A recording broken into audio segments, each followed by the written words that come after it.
নমস্কার বন্ধুরা, welcome to আপার্নার kitchen. তো দেখুন, চলে গেছিলাম সকাল সকাল বাপের বাড়ি। তো গিয়ে এরকম বাবা সবজি লাগিয়েছে, সে খেতে গেছিলাম। তো দেখুন, শাক তুলছি, আমি বাড়ি নিয়ে যাব।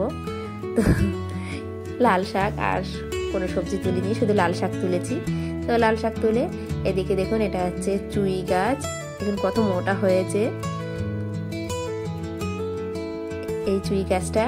মানে 5 বছর আগে লাগানো হয়েছিল, মিনিমাম 5 বছরই আগে।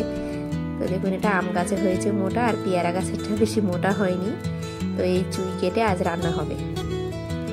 আর এটা হলো এলাচ গাছ, মানে এলাচি, এলাচ তো হয় না, শুধু গাছই হয়েছে। আর দেখুন, কিছু রান্নায় ব্যবহার করব। তো চুই গাছ কিছু কেটে নিয়েছি। এদিকে বাবা খাসির মাংস নিয়ে এসেছিল, সেটা রান্না করব। তো এদিকে পেঁয়াজটা আমি থেতো করে নিয়েছি, রসুন বেটে নিয়েছি, আর এটা জিরে, গোলমরিচ আর যেটা চুই কেটেছিলাম ওটা মাংসের মধ্যে দিয়ে আমি মশলাটা হাতে মেখে তারপর রান্নাটা শুরু করব। তো মাংসের মধ্যে দিয়ে দিলাম নুন, হলুদ গুঁড়ো আর সর্ষের তেল দিয়ে ভালো করে আমি হাত দিয়ে চটকে নিয়েছি। তো লঙ্কাটা আমি পরে ব্যবহার করব, কারণ লঙ্কা দিয়ে চটকালে আমার হাতে খুব জ্বালা করে, এই জন্য। তো ম্যারিনেট করে মাংসটা আমি রেখে দিয়েছিলাম। তারপর গ্যাসে বসিয়ে কষিয়ে নেবো। এদিকে তেজপাতা আর কেটে রাখা আলুগুলো ভাজবো না, ওইভাবে ব্যবহার করব। তো দেখুন, এইভাবে মাংসটা কিন্তু আমি কষিয়ে নিচ্ছি। ভালো করে কষিয়ে নিয়ে এখানে গরম জল বসিয়েছি, জলটা আমি ঢেলে দেবো। তো এভাবে একবার খাসি মাংস রান্না করে দেখবেন। তো এভাবেই আমরা বেশিরভাগ রান্না করি, মানে খুবই ভালো লাগে খেতে। এদিকে দেখুন, কুকারে ভাত বসিয়েছি। তো আমাদের ও বাড়িতে বেশিরভাগ কুকারে ভাত হয়। এদিকে নিয়ে এসেছিল পার্শে মাছ, পার্শে মাছটাকে শুধু ভাজবো নুন হলুদ দিয়ে। আমি এখানে লঙ্কা গুঁড়ো ব্যবহার করছি না, কারণ এখানে কাঁচা লঙ্কা ব্যবহার করব। এদিকে গরম মশলা বেটে নিচ্ছি, আর ভাত হয়ে গেছে, ভাত নামিয়ে নিয়েছি।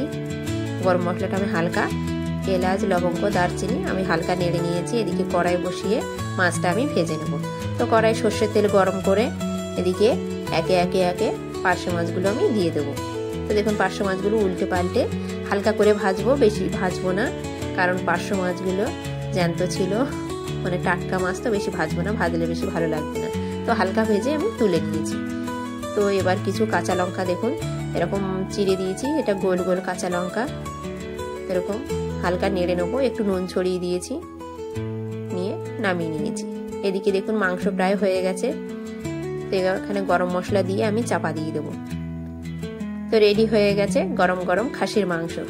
তো দেখুন, এখানে কিন্তু আমি বেশি মশলা ব্যবহার করিনি, অল্প মশলা ব্যবহার করেই কি সুন্দর খাসির মাংস রান্না হয়ে গেছে। আর এদিকে গরম গরম ভাত আর পার্শে মাছ ভাজা আর একটু লঙ্কা ডলে কিন্তু খেয়ে নিয়েছে, দারুণ হয়েছিল।